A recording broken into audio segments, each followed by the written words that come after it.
ya. Jadi pengusaha-pengusaha kampung di luar sana nih ke framing seolah-olah wah keren ya dia ini gitu kan. Nah terus si Fitri Anjing nih LS lah ngomong aku mau bikin usaha ini, tapi dia mau bikin usaha tuh dia nggak pernah mau taruh uang di usaha itu ya, tapi dia cari investor untuk taruh uang ke usaha yang mau dia bikin. Paham nggak maksud gue nih sampai sini? Paham nggak? Nah seolah-olah dia pun naruh dana di situ, padahal dia nggak ada dananya di situ. Nah dia carilah nih orang-orang blow on yang bisa diperes, yang bisa dikelecehin, yang bisa ditipu sama dia. Paham nggak?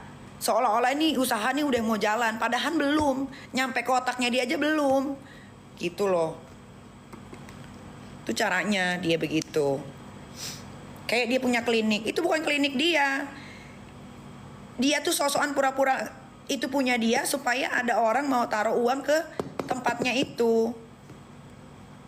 Yang punya klinik itu namanya Joy. Tuh gua kasih tahu tuh. Salon tinggal satu, franchise-nya udah tutup semua. Lu cek aja semua tuh, nggak ada. Nih contoh lagi. Dia tanya gua waktu itu, bikin bisnis apa ya gitu kan, yang pasti orang pakai terus. Gue muter otak nih, gue muter otak. Yang pinter tuh gue guys, gue kasih tau. Mungkin karena gue ada darah Minangnya kali ya. Darah Minang itu kan Padang tuh kan jualan ya, otak muter gitu kan, duit pokoknya yang jadi duit apa, yang jadi duit apa gitu ya. Udah, terus gue mikir, gue pagi-pagi gue kasih tahu dia, gimana kalau kita bikin aja yang namanya baju tidur untuk anak-anak, itu pasti dipakai tiap hari tiap malam, gue bilang gitu kan. Udah gue panggil temen gue yang jago bikin baju ya, Mbak Tari namanya itu. Udah tuh ngomong ya bikin bajunya kayak begini ya, jadi kan baju tidur untuk anak-anak, bener nggak? Itu dari gue idenya. Terus sekarang IG-nya diambil sama dia untuk dipromosiin tas apalah itu namanya. Itu pakai IG gua, pakai IG baju tidur yang gua bikin.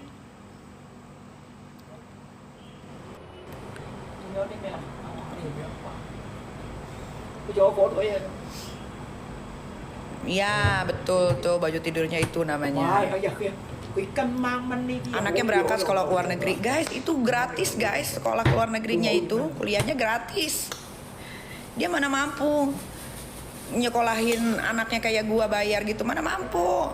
Gratis itu. Makanya anak tuh jangan dibawa-bawa dalam permasalahan orang dewasa. Fit anjing ya, biar anak lu tuh belajar. Sayang loh, itu kan gratis sekolahnya. Tapi kalau sekolahnya udah nggak gratis lagi, kayak siapa lagi yang mau ditipu manusia sama lu? Orang udah pada tahu, udah banyak yang tahu. Kayak baju kan dia seolah-olah sekarang lagi bikin baju tuh sama perempuan bodoh juga itu. Itu idenya juga ngambil dari ide orang. Dia tuh nggak punya ide guys. Sukanya ngejeplak, ngambil ide orang. Nah itu sudah. Itu juga yang di baju itu dia nggak naruh uang sama sekali. 1 sen pun nggak naruh uang.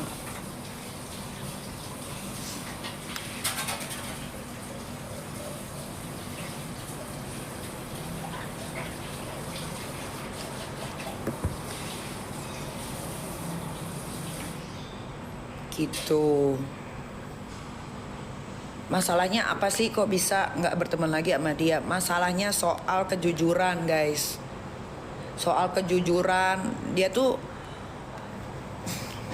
padahal waktu gue ditahan di Serang nih ya, gue tuh udah bilang sama dia, bisa nggak kalau kesini jangan bawa wartawan melulu? Bisa nggak? Karena gue ini capek banget, jadinya dipersulit segala-galanya gue tuh di Serang gara-gara wartawan ada di situ terus. Jadi dia setiap datang tuh kayak mau jenguk gua tuh bawa wartawan kayak gitu-gitu.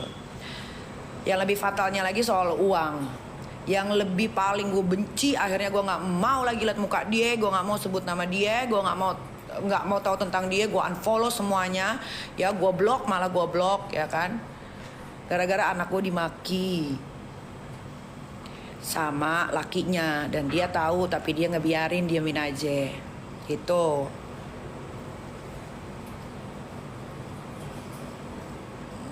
semenjak itulah gue nggak mau lagi gue najong. Gue kalau gue ketemu dia aja gue ogah. Gue kalau dia wawancara soal yang gue unfollow dia aja gue kagak mau. Bukan gue takut. Orang udah geli, udah jijik tuh beda ya, say. Sama takut tuh beda. Tapi kan gue diem. Gue 2 tahun tuh gue disindir-sindir dia saat live di IG. Gue disindir, gue diem selama 2 tahun. Memuncaknya tuh waktu gue lagi kumpul sama ibu-ibu di sekolahan. Ibu-ibu ini bukan 1-2 orang yang ngomong ya. Kita kan punya grup ya. Di setiap sekolah itu kan kita punya grup tuh, grup parents kan. Pada ngedeketin gua ngobrol, tadinya ngobrol biasa, terus ada satu yang nyeletuk gini, aku kasihan lo waktu itu sama Aska, nggak tega aku, katanya gitu kan. Kenapa mbak? Iya, Aska ditaruh di belakang, diasingin, dijauhin sama temen-temennya. Wow. Terus ibu yang lain, iya mbak Niki, karena kita mau ngomong, cuma nggak enak kalau ngomong di WhatsApp gitu kan, enaknya ketemu. Oh, langsung memuncak gua. Oh, nggak cukup lo ya, laki bini maki-maki anak gua si Aska sampai dia nangis, nggak cukup. Disitulah gue mulai speak up soal dia. Ya karena gue nggak mau, saya apa urusannya anak gue dimaki, apa urusannya anak gue diasingin sama temen-temennya, apa urusannya? Nggak ada urusannya. Gue tuh nggak pernah ya mengikut campurkan anak-anak gue dalam urusan dewasa. Nggak ada. Gue nggak pernah maki-maki anak, apalagi anak dia, anak orang. Nggak pernah. Anak gue aja sendiri nggak pernah gue maki. Nggak.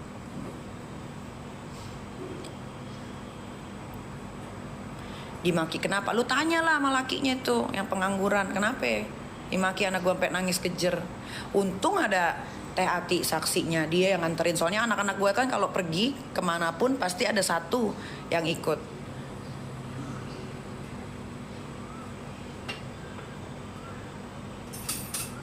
Gak ada, gue nggak mau, nggak boleh, say. Kita kalau berantem sama orang dewasa ya berantem aja gitu, jangan bawa-bawa anak gitu.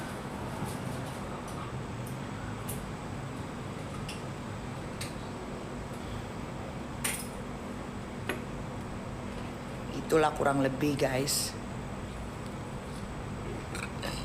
Kan dia posting foto, biarin aja, dia butuh validasi, guys. Karena kemarin anaknya habis dibully, ikut campur urusan orang dewasa. Masa anaknya nantangin gue tinju? Kan gue nggak pernah berantem sama anak kecil. Ya gue ngomong lah di story, gue nggak pernah ribut sama anak kecil. Lagi yang gue tantangin ibunya, kenapa anaknya yang turun tangan? Nggak ada, gue nggak mau berantem sama anak kecil. Gitu, akhirnya dibully lah anaknya tuh. Ya dibully anaknya tuh, mungkin dia merasa bersalah kali ya. Ya mudah-mudahan tuh si Fitri merasa bersalah kali ya, Fitri anjing tuh ya, merasa bersalah kali sama anaknya. Akhirnya anaknya dibully satu Indonesia kan. Bikinlah dia postingan itu, pajang-pajang lah muka Eke. Enggak, gue nggak peduli. Kalian jangan terpengaruh juga, gak?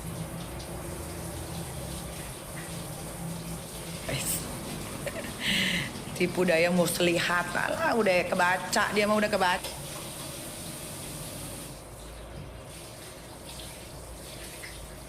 sama gue. Bayangin, kalian tuh jangan sok-sok mengenal dia, baru temenan setahun sok-sok mengenal. Gue ini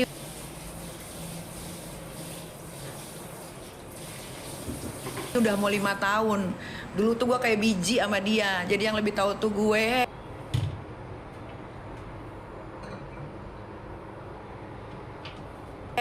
Jadi kalau ada yang mendeklar ada tuh cewek